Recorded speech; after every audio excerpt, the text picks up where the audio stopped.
Welcome to maths and science classes. आज मैं आप लोग को एक्सरसाइज 9.2 क्लास 9 मैथ्स एनसीईआरटी को सॉल्यूशन करने जा रहे हैं, जिसमें फर्स्ट क्वेश्चन है कि state whether the following statements are true or false, justify your answer। कि following statements true और false है, उसको justify करना है। तो solution फर्स्ट एनसीईआरटी एक्सरसाइज 1.2 आप लोग पलट लीजिए और उसका फर्स्ट क्वेश्चन है कि every irrational number is a real number. First कि every irrational number is a real number, हर इरेशनल नंबर रियल नंबर होता है, ट्रू है। हर इरेशनल नंबर रियल नंबर होता है, ट्रू। तो जितने भी इरेशनल नंबर है रियल नंबर है, क्यों? तो उसको रियल नंबर लाइन पे रिप्रेजेंट किया जा सकता है। मैंने आप लोग को बताया है कि सभी इरेशनल नंबर्स को आप रियल नंबर लाइन पे रिप्रेजेंट कर सकते हैं, और इसलिए हर इरेशनल नंबर जो होता है वो रियल नंबर है। तो ये ट्रू है। आप एक स्टेटमेंट 1 जो है वो ट्रू है। Second, every point on the number line is the form of root m, where m is a natural number. Number line पे हर point, every point on the number line represent in the form of root m। Root m where m is a natural number, और m जो है वो natural number को बताता है, natural number. तो हर पॉइंट जो है where m is a natural number, तो हर point number line, every point on the number line, the number line पे एवरी पॉइंट, ये नंबर लाइन है, ये ओरिजिन है 1 2 3। तो नेचुरल नंबर 1 2 3 से स्टार्ट होगा।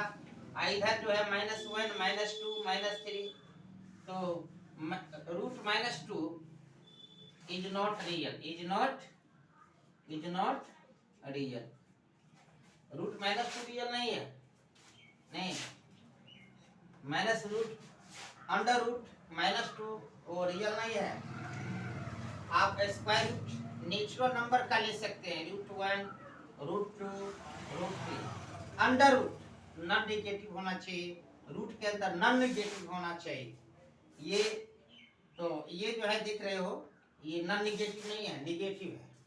तो रूट के अंदर नेगेटिव नहीं होना चाहिए, क्योंकि नेगेटिव रियल नंबर का स्क्वायर रूट कभी भी रियल नहीं होता है। Third,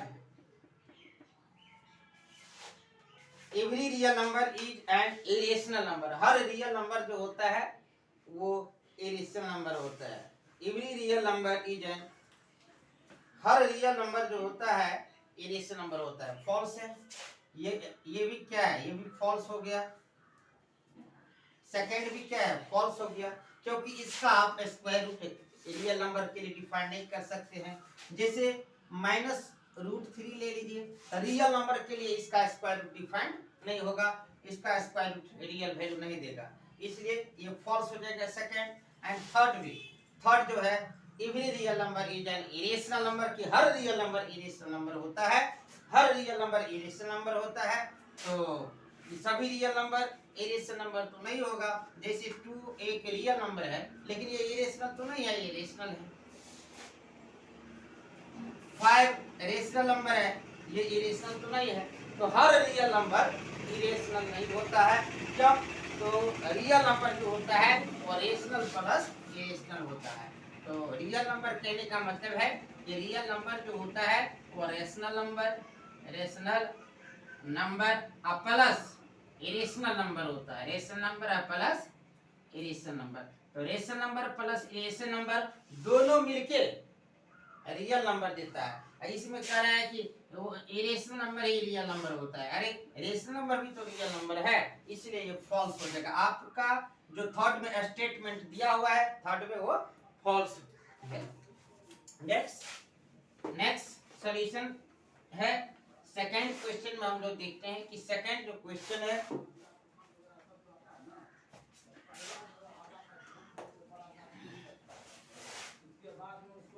are the square root of all positive integers irrational? Are the square root of all positive integers irrational? If not, give an example of the square root of a number that is a rational. अगर जैसे solution second question का solution कि are the square root of all positive integers irrational, क्या सभी positive integers का square root irrational होगा? नहीं। 4 positive integer है लेकिन इसका स्क्वायर रूट लोगे तो यहाँ 2 हो जाएगा, तो ये रेशनल हो गया। क्या हो गया? रेशनल है। एंड 3 भी एक पॉजिटिव इंटीजर है, अगर इसका अंडर रूट लोगे तो ये इरेशनल हो गया।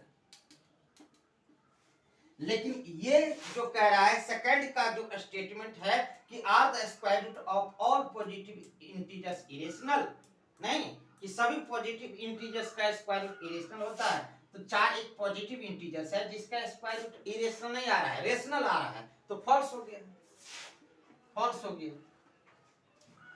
स्क्वायर रूट जो होगा रियल नंबर्स का, पॉजिटिव इंटीजर्स का, वो रेशनल भी हो सकता है और इरेशनल भी हो सकता है, इसलिए फॉल्स हो गया। तो यहाँ नो लिखेंगे, क्या लिखेंगे? No. If not, give an example of square root of a number that is a rational. If not, give an example of square root of a number that is a rational. जैसे आप 9 एक positive integer है, इसका square root लोगे तो क्या आ जाएगा? 3, तो ये रेशनल हो गया। क्या हो गया? ये रेशनल हो गया। रेशनल एग्जाम्पल देना था आपको कि ऐसा कोई नंबर लेना है जिसका स्क्वायर रूट रेशनल आ जाएगा, तो 3 तो रेशनल है क्योंकि रूट 9, 3 को क्या लिख सकते हैं आप? 3/1 लिख सकते हैं। ये आपकी फॉर्मूला लिख दीजिए। 3 भी इंटीजर्स है एंड 1 भी इंटीजर्स है। 3, 1 दोनों इंटीजर्स है, 3 भी इंटीजर्स है, 1 भी इंटीजर्स है, इसलिए ये रेशनल हो जाएगा। क्या हो जाएगा? रेशनल हो जाएगा। Third is so that root 5 can be represented on the number line. How can you represent root 5 on the number line? How can you represent root 5 on the number line? ये number line ले लेंगे। Solution 3.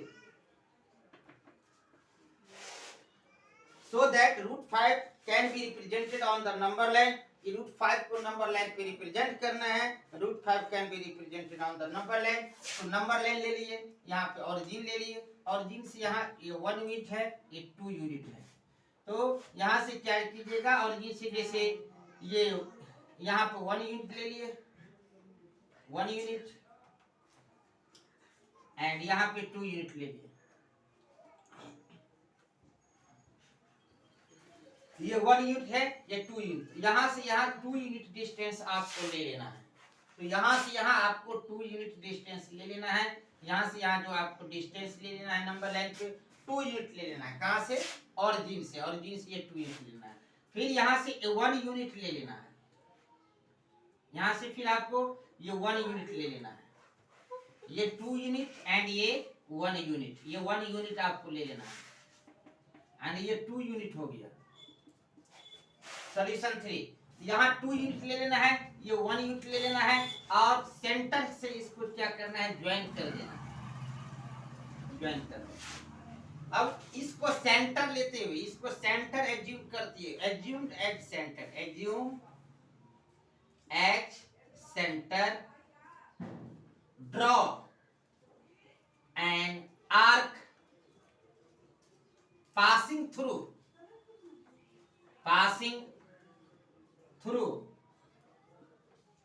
Suppose कर लो ओ ये ए है, ये B है, तो आर्क ड्रॉ करना है पासिंग थ्रू पॉइंट बी, यहां से एक इसको सेंटर लेते हुए यहां से एक आर्क पास करना है, जो यहाँ पे ये इसको सेंटर लेते हुए यहां से एक आर्क पास करना है। तो ये जो होगा आपको किसको बताएगा? रूट, ये 1 यहाँ से यहाँ 2 यूनिट है एंड तो ये रूट 5 को आपको बताएगा। क्यों? तो ये 2 यूनिट है एंड ये 1 यूनिट है, तो ये 2 यूनिट हो गया, ये 1 यूनिट हो गया, तो ये क्या आ जाएगा? 2 स्क्वायर अब प्लस 1 स्क्वायर। क्यों? ये 90 डिग्री है, 90 डिग्री है। तो रूट 2 स्क्वायर अब प्लस 1 स्क्वायर क्या आ जाएगा, तो यहाँ से 2 स्क्वायर 4 हो जाएगा, 1 स्क्वायर 1 हो जाएगा, 4 और 1 5 हो जाएगा, 4 एंड 1 5 हो जाएगा। क्या हो जाएगा, रूट 4 2 का स्क्वायर 4, 1 का स्क्वायर 1, 4 और 1 5 हो जाएगा। इस तरह से इसको सेंटर लेते हुए यहाँ ड्रॉ कीजिएगा, तो नंबर लाइन पे इंटरसेक्ट होगा, वही रूट 2 को बताएगा। नेक्स्ट की है सॉल्यूशन 4 है, सॉल्यूशन 4, सॉल्यूशन 4। तो सॉल्यूशन 4 में solution 4 constructing square root spiral कि स्क्वायर रूट स्पाइरल आप कैसे कंस्ट्रक्ट कीजिएगा। स्क्वायर रूट स्पाइरल कंस्ट्रक्ट करना है, square root spiral, square root spiral calculate करना है। तो स्क्वायर रूट स्पाइरल कैलकुलेट करने के लिए नंबर लाइन लेते हैं, इस नंबर लाइन पे जो है ये आपको ओरिजिन ले लेते हैं एंड यहाँ से 1 यूनिट ले लेते हैं, 1 यूनिट। यहाँ 90 डिग्री का एंगल बनाते हुए फिर से आपको 1 यूनिट ले लेना है, ये 1 यूनिट ले लेना है। 90 डिग्री का एंगल बनाते हुए फिर से आपको 1 यूनिट ले लेना है, फिर इसको ज्वाइन करना है, ज्वाइन करके ये रेडियस पता करना है, ये ज्वाइन करना है। तो यहाँ 1 यूनिट यानी ये रूट 2 यूनिट हो जाएगा। क्यों, तो रूट 1 का square, square root 1 square plus 1 square, तो 1 स्क्वायर 1 होगा, 1 स्क्वायर अंडर रूट 2 हो जाएगा, अंडर रूट 2 हो जाएगा, ये रूट 2 है। फिर यहाँ पे आपको इस लाइन पे 90 डिग्री का एंगल बनाना है, और 90 डिग्री का एंगल बनाता है कि फिर यहाँ से 1 यूनिट ले लेना है। जब आप ये 1 यूनिट ले लोगे तो फिर इसको अब ज्वाइन कर देना है। अब यहाँ पे ये लेंथ निकालो, जैसे ओ है ए बी ए सी हो गया, ठीक है ना। तो फिर 90 डिग्री के एंगल पर ये बी सी 1 यूनिट ले लेना है। अब ये रूट 2 है, ये 1 है, तो ये ओ सी क्या आ जाएगा, ये ओ बी तो इतना आ गया। अगर ओ सी कैलकुलेट करोगे तो ओ सी क्या आ जाएगा, ये ओ सी जो होगा under root O B square plus B C square, तो O B square plus B C square, तो O B root 2 square, root 2 square plus B C 1 है तो 1 स्क्वायर क्या होगा, रूट 2 स्क्वायर रूट 4 का स्क्वायर 2 हो जाएगा प्लस 1 रूट 3, ठीक। तो ये आपको रूट 3 हो गया। जिस तरह से ये रूट 2 है, ये आपको रूट 2 है एंड ये रूट 3, ये रूट 2 है, ये 1 होगा, ये 90 डिग्री होगा, तो ये क्या आ जाएगा, रूट 3 हो जाएगा। फिर यहाँ पे क्या करना है, ध्यान दो, फिर यहाँ पे क्या करना है, फिर यहाँ पे 90 डिग्री का एंगल बनाना है। समझा तुम लोग? Yes sir. ठीक, अब ओसी है एंड अब यहाँ पे फिर 90 डिग्री का एंगल बनाना है, यहाँ पे फिर 90 डिग्री का एंगल बनाना है। अब यहाँ पे जो 90 डिग्री का एंगल बनाओगे फिर यहाँ पे 1 यूनिट ले लेना है, 90 डिग्री। फिर यहाँ पे 90 डिग्री ये 1 यूनिट आपको ले लेना है, और फिर इसको आप ज्वाइन कर दीजिएगा। सपोज कर लीजिए डी है, तो OD इक्वल टू आप कैलकुलेट कर लीजिए कि OD का वैल्यू कैलकुलेट कीजिएगा तो क्या आएगा, OD इक्वल टू, तो OD यहाँ पे 90 डिग्री का एंगल बनाते हुए आपको लेना है, इसको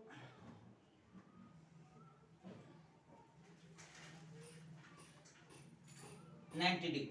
अब इसको आपको ज्वाइन कर देना है, यहाँ से 1 यूनिट ले लेना है, ये CD जो है 1 यूनिट ले लेना है, CD 1 यूनिट। तो OD equal to OC square plus CD square, ये 90 डिग्री का है, तो OC square plus CD square, OC जो हो जाएगा ये रूट 3 है, तो रूट 3 स्क्वायर प्लस CD 1 है तो 1 स्क्वायर, रूट 3 स्क्वायर 3 हो जाएगा एंड 1, तो रूट 4 का स्क्वायर क्या आ जाएगा 2, ठीक है।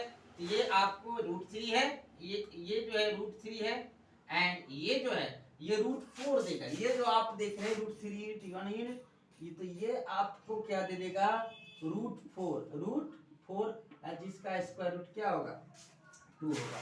तो इसी को बोला जाता है, इस तरीके से आप 90 डिग्री का एंगल लेते हुए 1 यूनिट को काटते हुए आप जो है स्क्वायर रूट स्पाइरल आप आसानी से ड्रॉ कर सकते हैं। नहीं, अब अगर इस पे 1 फिर यहाँ से अगर आप 90 डिग्री से 1 यूनिट का काटते हैं यहाँ से, फिर अगर 90 डिग्री को 1 यूनिट का काटते हैं, ये सपोज कर लो आपने फिर जो है 1 यूनिट काटा, इंटरसेक्ट किए यहाँ पे, फिर अगर आपको जैसे ये √4 हो गया, ये √4 है, यहाँ से फिर 90 डिग्री का एंगल बनाना है, 90 डिग्री का एंगल ड्रॉ करना है।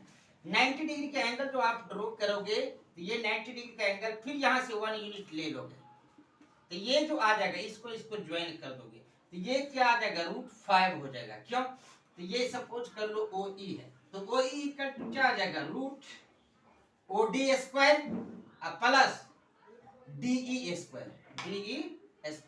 यहाँ से OD कितना है, OD √4 है, तो √4 का स्क्वायर, √4 का स्क्वायर प्लस 1², √4 का स्क्वायर 4 हो जाएगा प्लस 1 √5 हो गया। ठीक है ना?